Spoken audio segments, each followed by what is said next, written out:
let's talk about the hyperbola today. I want to discuss it. Let's go through the formulas. I'm going to do a couple different ones today. Give you a couple examples out of the book, and then I want to end today with the story problem. And the story problem is not simple. We have to make sure we understand like what a hyperbola is. So I'm going to start with on the section here 9.2. This is called a hyperbola. It is the second type of conic section. Now, we discussed last week, if you were not here, like, where did it come from? Like, what was the origin, or where was the formula derived from? Now, I'm not going to do that whole long process where I show you where the formula comes from. I'm just going to explain it the best I can. I can do it up here, but it would waste your whole day, and I'm not going to do that to you. So, here's the idea. So, if you had a cone, okay? So, if you had a cone like such, and I wanted to have a plane cross it, okay? So, plane. Now, this is how you make a hyperbola. You make the plane go perpendicular to it, basically. It doesn't have to be perfectly perpendicular. The way that I was taught was that you imagine where the vertex is, where like the two cones meet, because they're symmetrical, right? Two cones. And you imagine there's this axis of symmetry going down through it. Okay? That goes right down to the middle of the cone. Okay? If you draw a plane that cuts through the cones in such a way that it does not pass that line, that's how you make a hyperbola. So you can tilt it, but as long as it hits both cones before it passes the axis of symmetry line, that's how you make a hyperbola. So the hyperbola can be kind of at a tilt, but this is the shape that it would look like. It would be kind of a horseshoe shape and a horseshoe shape going up this direction on both sides. So if you're to look at the cone straight on, like, so I'm looking at it from this perspective, it looks like you took a bite out of it. And the thing is, what we talked about last week is it's not actually like when you take a bite out of an ice cream cone, it's not the actual curvature of your teeth or your mouth that makes that shape. It's because your mouth is a plane and you're literally cutting the cone off flat. And the cone itself will actually show you the hyperbola shape. Can you get a cone and yes, so that's something I want to do this week. So I'm going to get some ice cream cones and I'm going to let you bite into them. So you can see. Yes. I work at an ice cream shop. Yes. Yep. I work at Bill's. Now, the trick is we have to have cones that are perfectly like conic in shape. So it's got to be the waffle cone. Is anyone like allergic to like that material or the food? Wait, do we get ice cream then? I might serve ice cream. That shapeable waffle. That would be the best day of the week. Okay. So that might be later this week. It might be a good day for maybe a Friday or something. Like this Friday? Maybe this Friday. How about a Thursday? How about every day that's a late sure, we can make that a Friday tradition. Well, I'm going to shape of waffles, so... You should get the ones that already have the ice cream in it. Alright. Hey. Bad idea talking about it early. Alright. Okay. Hey. Alright, so here's the idea. So again, this is a hyperbola. It's the actual shape coming off of the cone, but there's two of them, right? So it's always a mirror image. The formula itself, is how they derived it, is that they look at two focal points, again, so focus one, what is that? 1, 2, 3, 4, 5, 6, 7. 1, 2, 3, 4, 5, 6, 7. So here's focus number 2. And how they derived the actual like formula is that they actually picked a point that is on the hyperbola itself, and what they figured out is that when you find the distances to these two focal points, so let's call this distance number 1, distance number 2, right?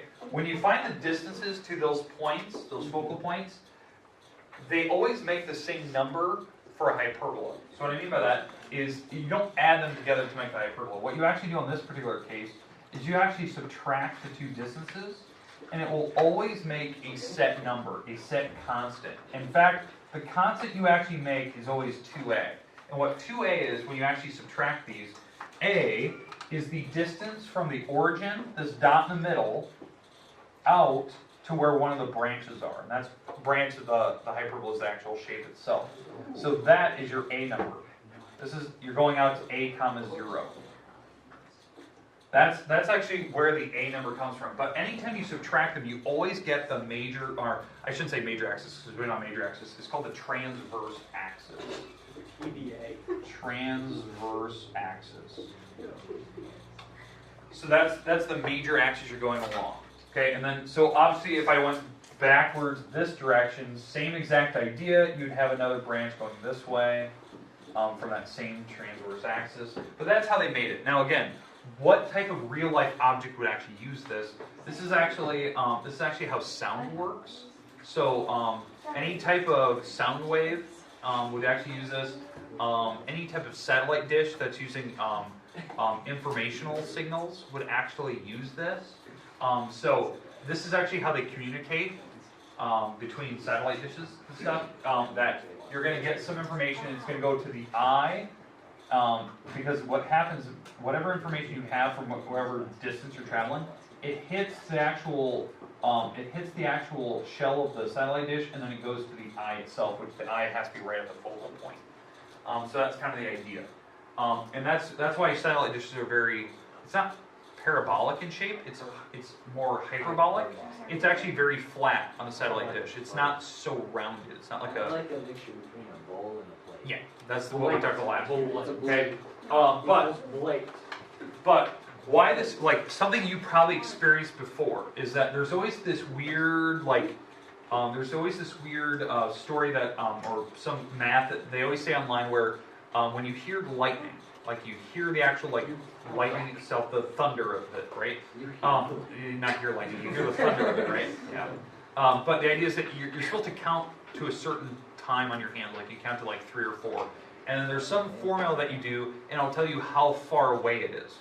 Well, the idea is that it's doing this type of setup, that your ear is like the hyperbola, and you're picking up the actual sound wave from it.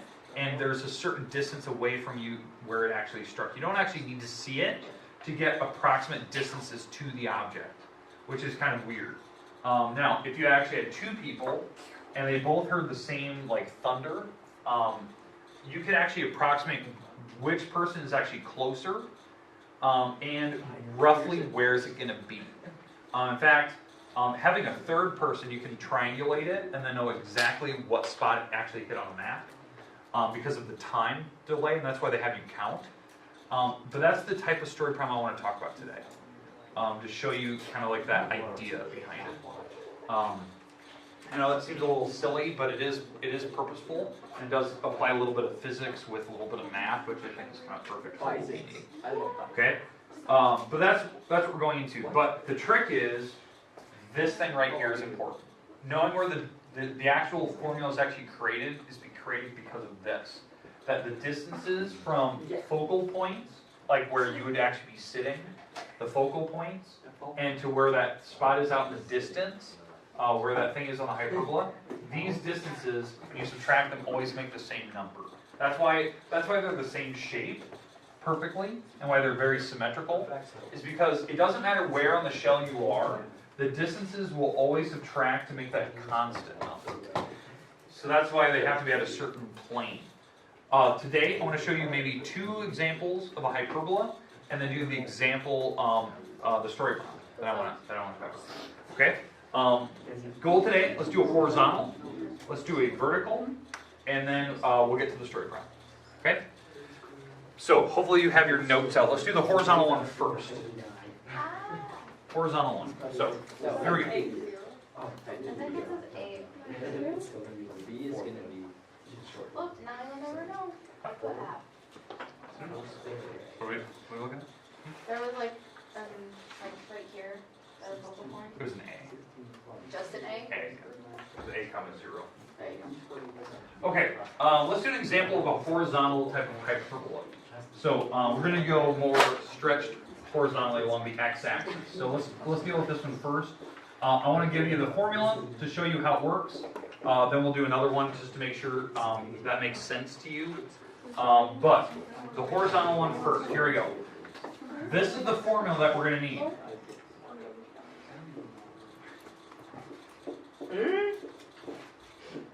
Okay, this is the formula for a hyperbola that is horizontal in nature.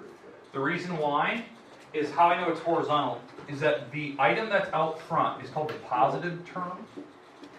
This is the positive term, it doesn't have a negative sign out front of it. That's the direction you're going to be stretched. So if the y is out front, then you're going vertical. So we're going to look at that one next. The A and B number, these two, it doesn't actually matter which one's which anymore. It doesn't matter which one's bigger, smaller, it doesn't really matter at all. We can draw it no matter what. So my goal here is I'm going to do an example of where I'm going to just put one of these in a random spot, and we're going to just sketch it. Okay? So again, I'm just going to make it some numbers here because I just want to make this easy to look at so we can get through two of these pretty quickly. So let's do a horizontal problem, and in fact, I'm going to make the A number actually smaller than the B number because it really doesn't matter. Okay? So let me give you some actual numbers here. So let's go with x plus 2 squared over 1 minus y minus 3 squared over 4 equals 1. Okay, so this is a hyperbola. How I know that? It has a minus sign in the middle, so it's not an ellipse. Ellipse would have a plus sign there. And then we can tell which way it would stretch because whatever number is bigger. But this is the case where we're on a hyperbola. I don't really care. All I care about is that we know that it's horizontal because this is my positive term. So that's the transverse axis. So this is the transverse axis because that's the term that's positive. So I'm going to figure out my vertex first, where like the center is the origin, the center of this particular problem is. So yeah, it's -2, positive 3. Now again, it's the number with the x, the number with the y. That's where I'm getting that 2, 3 from. It's always the opposite numbers inside the parentheses. So -2, 3. So this is the center of my graph. So everything from here is going to be off the center. Does that make sense now? And I'm going to draw this hyperbola. So the first thing I need to do is figure out how far away from the center I need to go to draw the branches. So that's called the A number, right? So since I'm going along on below the x, that's horizontal, right? So that means I'm going to use this as my term that's below. So I'm going to call this a squared because it doesn't really matter which one's which. So this is my a squared term. So if I solve this off to the side, a squared equals 1. And I actually solve for a. So I take the square root of the other number. That's plus or minus 1. So that means I'm going to be 1 away from the center. So my branches are actually going to start here and here. In fact, I'm going to draw a rough sketch. And again, when you're drawing this in your notes, draw this very lightly because we might erase this here in a minute. But this is roughly what I want to show you. So this is the type of hyperbola that I'm expecting to see. Again, the branches might be smaller or bigger. We'll see that here in a minute. That's why I said we're going to probably erase this here in a second. Because I'll modify the branches. But they're 1 away from the center. Because again, the number on the bottom of your transverse axis, your positive term, that's how far away from the center you're going. And it tells me which direction I'm going, right or left or up and down, because of what letter's on the top. Since X on the top, I'm going horizontal. Make sense? Okay, now, to figure out where the foci are located, because again, I don't care about the B number. The B squared, I don't really even care about. I don't need to do a minor axis. We don't have those in hyperbola, so I don't really care about that. That'll only help me find the focus later. So the foci formula. How do you find foci? This is the formula that I showed you yesterday. Or I should say Friday. So on this, the B squared is the other term, it's the negative term. The C squared is the foci. So this is how I'm going to find where the foci are located on this particular problem. So the 4 is going to go here. The A is going to be my 1. And again, I'm plugging the 1 and 4 into these spots. And notice I ignored the negative signs. I'm just putting whatever numbers were on the bottom in their select spots. This formula that you're seeing here to find the foci is different than what we did for ellipses. So if you were gone last week, when we did ellipses, I believe the A and C were switched. In this case, the C is now in the front. So I'm going to add the 1 to the other side. So I get 5. And then I have to take the square root of it. So the square root of 5 is 2 point something. Let's say it's 2.1. Right? So that's the square root of 5. So that means from the center, I'm going to go 2.1-ish this way, 2.1-ish this way. And again, you can just type it in a calculator. But again, I'm going from the center. So 2 point something over, 2 point something over from the center. And it has to go along the the transverse axis, whatever way you're stretched. So if I'm going vertical, it'll go up and down from the center. Okay, does everyone see how I found the C numbers, the foci? 2.3? Okay. All right, so there's the foci. Now, the last thing I have to do, and this is where I told you I was going to draw the branches. This is where I might have to modify the branches because I need to find what they call the asymptotes. The asymptote formula these are slant asymptotes. In fact, I'm going to put that off to the side. That we're going to be finding slant asymptotes without dividing. So how you find these asymptotes is that you take the number that's below the y. Okay, so I'm going to be setting up a formula for a linear equation. It's plus or minus. What is the number below the y? A 4. Take the square root of it.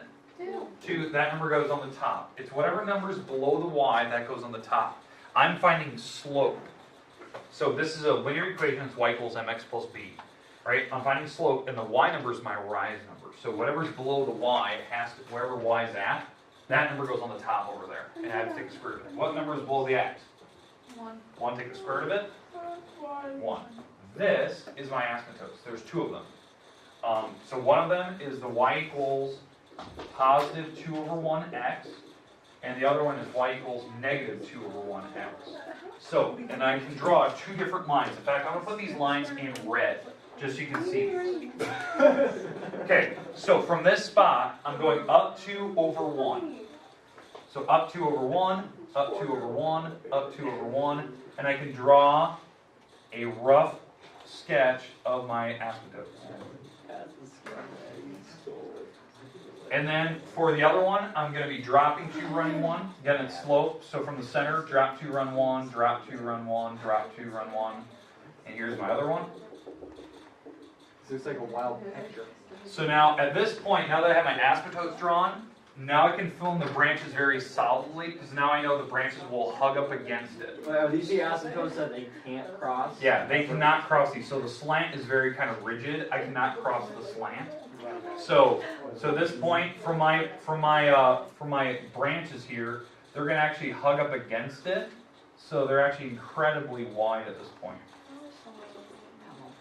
And that's why I'm filling them in. I'm not making them dashed anymore. I can draw the branches in very solidly now. That's how you do a hyperbola. Okay, questions, comments about what we did there? I didn't steal anything. Okay, let's do another one. But now, on my next problem, let's do the vertical ones now. So we can see the differences. We can compare. Okay, so I'll let you write that down. If you haven't drawn that out, you probably should. I'm not.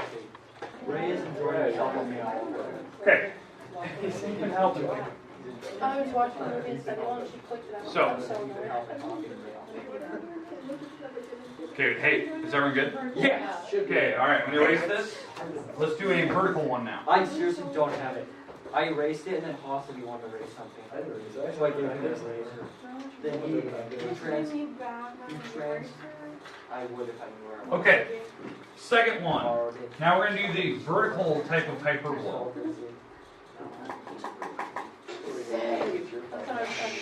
Alright, so vertical type of hyperbola. So this is the formula now. Y squared over a squared minus x squared over b squared equals 1. So the only difference is the x and y were switched. Now notice, I don't really care which one's a and b. I just put a in the front. It's just usually the positive term. I don't really care. This now, in this particular problem, this is the positive term. So that means this is the transverse axis. So that means on this particular problem that we're about to do, I'm going up and down because the y number is the positive term. Okay, so are we comfortable with how I know which one's which? Okay, so let's throw in some numbers here. Again, I'm just going to make up some numbers. Hopefully this kind of works out. That is outrageous. But again, I'm going to stick with this formula for my vertical. All right, let's go with y squared over, let's go 9 minus x plus 1 squared over 25 equals 1. That equals a 5 and a 3. Okay. Okay, so in this particular case, I'm going to try to figure out where my center is.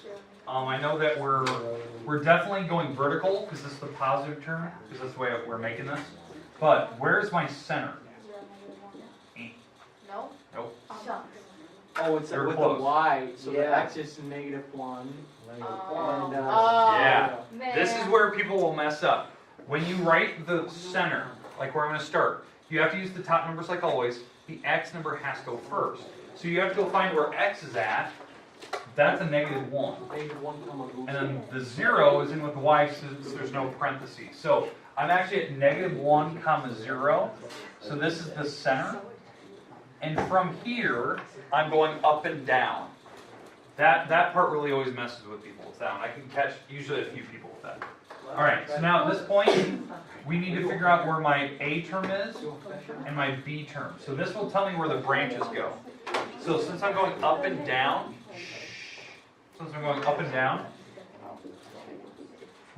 A squared is my 9, so A is plus or minus 3.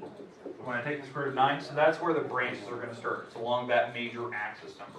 So I'm going up 3 and down 3. 1, 2, 3. And the branches, I'm going to draw these relatively, kind of dashed. I'm not going to draw them too big, so I might have to erase them here in a minute.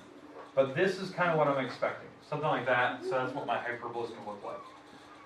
Okay, so now that we have that, we have kind of a rough sketch. I do need to figure out where the foci are located, draw the asymptotes, and then I can draw the branches very solid. Okay?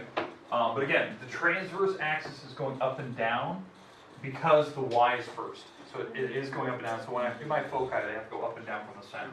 So again, b squared equals c squared minus a squared. So the b number is 25. The a squared is a 9. I'm going to add that over. That gives me 34. The square root of 34 is not quite 6, it's 5 point something. Plus or minus 5 point something when I take the square root of 34. So it's 5.8, let's say. So 5.8 up, so 1, 2, 3, 4, 5.8. 1, 2, 3, 4, 5 point something. So here's my foci. That's our satellite. So there's the foci. Now the last thing I need to kind of put in there is the asymptotes. So the asymptotes on this particular problem, again, they are slant. Should have just left that word up here. So the asymptote, which are slant, how you're going to figure this out, this is where I can catch a couple people again.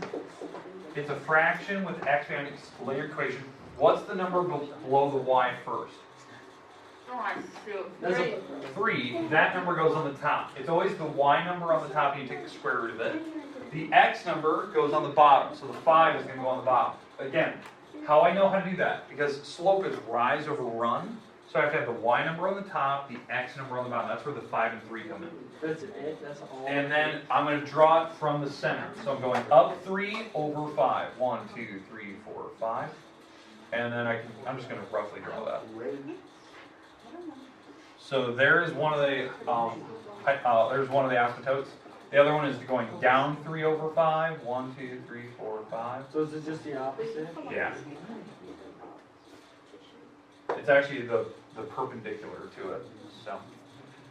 All right, and so there we go. And now I can fill in the branches very nice and clean now. I kind of tentatively drew what they were going to do, but now I know where the asymptotes and the foci are located. These branches can go way wider than what I was expecting, because the actual asymptote itself is pretty wide. So my actual hyperbola is going to hug up right against it, and it will not cross it. There you go. So there's the hyperbola. I have my foci located. I can give you the coordinates for them. That's -1, 5 point something, -1, -5 point something. I know where my center is, -1, 0. I know where my branches are starting. They're starting at -1, 3, -1, -3. So I have everything figured out for them. Okay, the last problem was to talk about a practical application problem, like what you can do with this. I'm just going to stick with kind of an easy one just to discuss. I'm not going to do something super complicated. I can do that later. For right now, I just want to maybe talk about the thunder type of problem, like where you hear thunder off in the distance. Where could it roughly be located? That's what I want to We talk should about. listen to the song by Imagine Dragons about thunder. All right. So, hey, does anyone still need this stuff?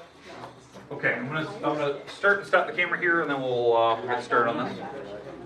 Okay. All right, here we go. Okay, so let's talk about a real life type of problem that can be involved with using some thunder. Okay. All right. So now I'm gonna put up my grid just so you can see kind of a rough scale of this. So let's say that you and your friend you're at home and you're talking on the phone, and you guys both hear thunder that happens. Okay. Now you guys probably know the distances between your two houses. So let's say the distance between your houses is 8 miles. 8 miles. No, the house. 1, 2, 3, 4. 1, 2, 3, 4. Okay. So the distance between your houses is 8 miles. Okay, 8 miles distance, right? And we'll switch that to feet here in a minute, just so you can see it. But you know your distances between your houses, so that's where you guys are at. Shh. All right. Now you guys hear thunder. Now one of you hears it earlier than the other, because obviously thunder happened a little bit closer to one person, or the actual lightning strike happened a little bit closer to somebody than the other. So let's say the lightning strike was out here somewhere in the distance. Person number one. This is person number one. Okay, Reese, let's say. Reese heard the thunder 2 seconds before you did. 2 seconds. So he heard it, and then you're like, "What was that?" And he said, "I just heard thunder." And then you heard it over here. So your distance is longer. Are they like on the phone or something? Yeah, they're on the phone. We're talking. So So you heard thunder. The person on the phone heard thunder 2 seconds later than you did. Okay, that actually happens when you guys are watching TV and you're talking. Sometimes you can hear, like, signals can be better, and you hear something on the TV before somebody else does, because the signal degrades over distances. But the idea here is that you're actually hearing a difference in distances. So that difference in distance is a set number for a hyperbola. So now, if it was 2 seconds, 2 seconds difference between the thunder. That's why they always ask you to count when you hear it, or see it, and then you count when you actually hear it, right? The idea is that what that is that sound itself, the speed of sound, is 1,100 feet per second. It's pretty fast. Now, it is a little bit faster, and it's like 1125 or something like that. Anyways, so speed is about 1,100 feet per second. It's pretty quick. But Will you guys please stop talking? yes, thank you. So 2 seconds, 1,100 feet. So what you do to figure out the actual distance here, since this is a difference, since you guys heard it 2 seconds apart, when you actually multiply these numbers together, your actual number that you actually heard was 2,200 feet in difference. So that lightning strike was actually 2,200 feet away from both of you, like the difference between yours. So this is 8 miles and 22. So now, okay, let's talk about that. So how this works. If this is your 2,200 feet, your A number, since this was 2A, your A number is the 1,100. Because this was supposed to be 2A, that's the difference between the two distances, and since it was 2,200, because we multiplied these, you divide by 2 to find A, and you get 1,100 feet. So that is this. So this would be the 1,100 feet to get to the branch, where the branches start. And then this would be 1,100 feet to get to where that branch starts. Now, again, I'm going to convert to 8 miles, but this would be 1,100 feet, and that's where the branch would start. And then this would be where the branch starts. And you're thinking, okay, Ward, why are you drawing branches? The branch is where the actual lightning strike took place. So it was along that curved boundary. There's a set number of how far away from your house it was actually at. It was either super close, or it was kind of farther away from both of you, but somebody was actually closer. And so the idea is that where the 8 miles comes into play, Yes. You actually did. where the 8 miles comes into play, is you convert that to feet. Shh. So 8 miles times 5,280 feet. If we multiply that, 0, 4 carries 6, that's 16 plus 6, which is 22, and then 42. So this is that's the total distance across. And if you divide this by 2, 5,800. this is 21120. So the actual distance from you to the center point between you is 21120 feet. So it's almost 4 miles from you to the center of where you guys are located. And then same thing, that is your C number, and this is your A number. And so now that I know that, I can figure out the B number, and now I have a formula for the hyperbola. Because the center, we're going to consider the 0 to be the center. My A number was the 1100, and if I square that, that goes here. Because I'm along the major axis. The B number I can use because I have my actual focus. My focus, my C number, was this one. So A was the 1100. C is the 21,120. And if I square that, That's a big number. that is a huge number. It's a big digit. But I can actually use that in my formula because then I can find the B number, and I actually have a formula for how you can find distances. So how you do that? That's B squared equals C squared minus A squared. Well, the C was 21,120 squared. The A was 1100 squared. And if you actually subtract that, that'll be my B squared. In fact, I'm going to type that in a calculator. So it says 21120 squared minus 1100 squared. And I get a crazy big number.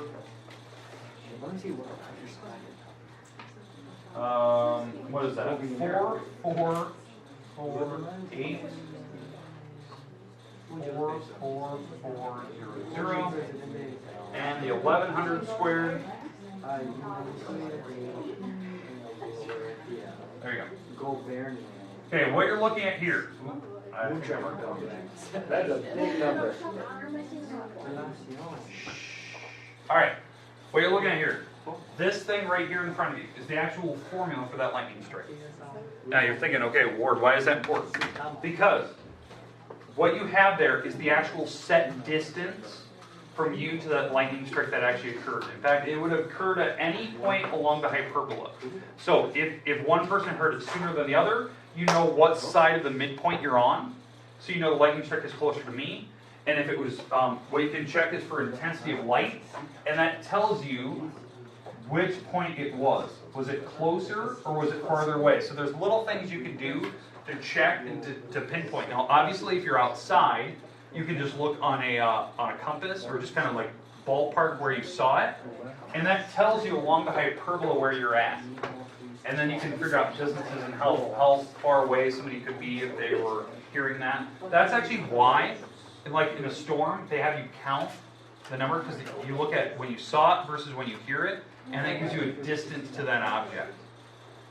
So when you see it, then you start counting because that set distance is already set. That's why it's important. I thought this was kind of cool that you can actually use like an actual realistic problem. Do they actually do this? So you can actually do that. Have you ever done this? No, I haven't. You gotta have too much information. I know all the math behind it, so I technically could if I wanted to. So You know the math behind a lot of things. I had to. I mean, it's part of your job. Yeah, it's got part of my job. All right, so there you go. Part of your job.